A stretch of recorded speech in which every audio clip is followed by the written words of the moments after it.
All right, let's get into it. Why your brain avoids silence. You ever walk into a quiet room and just immediately feel this need to put on music or a podcast or anything? You probably think, oh, I'm just bored.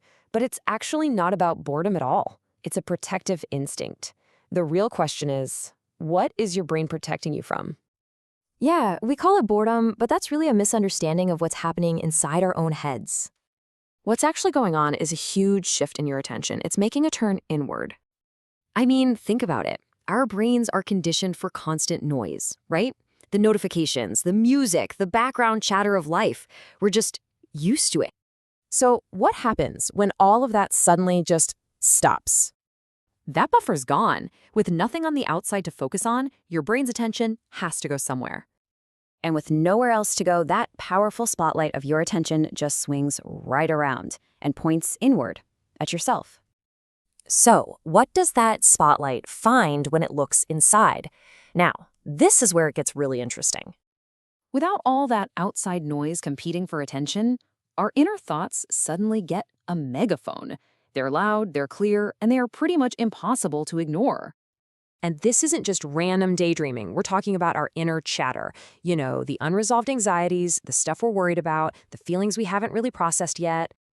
And here's the part most people miss. Your brain doesn't just passively listen to all this inner chatter.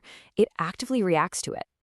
It basically launches a countermeasure, a kind of protective noise. So when you reach for your phone in a quiet moment, the goal isn't really entertainment. The goal is to manage your own awareness.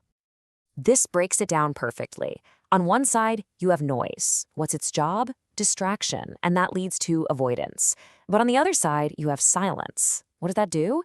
It forces awareness, and that often leads to confrontation with our own thoughts. So reaching for that noise is really just a way to turn down the internal volume, to keep all those uncomfortable thoughts from getting too loud. So you see, it's not the silence you're avoiding. It's what the silence allows you to hear. Okay, so what does this all mean for you, for that feeling you get in a quiet room? That immediate urge, that little bit of anxiety you feel when you walk into a quiet space? It isn't a sign that you're bored, it's a signal. It's a little clue pointing you directly toward what your mind is trying to process. Which kind of leaves us with this one final thought. Silence isn't empty, it's just full of answers we're not ready to hear.